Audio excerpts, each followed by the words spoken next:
Penyanyi Vidi Aldiano menyampaikan rasa terima kasih atas doa dan dukungan publik yang terus mengalir kepadanya melalui unggahan di akun Instagram pribadinya, Sabtu, 8 November 2025. Vidi mengaku kerap meneteskan air mata saat membaca doa dan dukungan yang datang dari banyak orang. Selalu bacain semua doa dan support yang mengalir dari kalian semua. Nggak jarang bikin nangis juga tuh kalian hehe.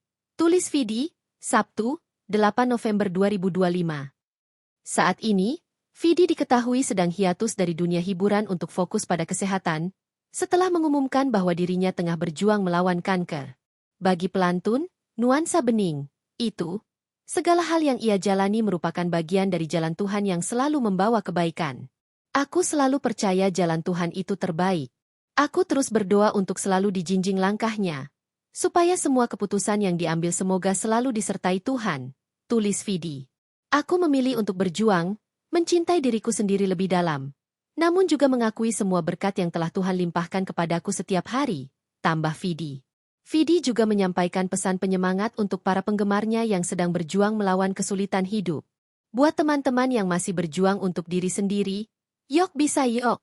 Bismillah untuk semua yang lebih baik ke depannya, tutup Vidi. Selain fokus memulihkan kondisi kesehatan, Vidi mengungkapkan bahwa dirinya juga tengah mempersiapkan album baru. Rencananya, album baru ini akan dirilis pada tahun depan.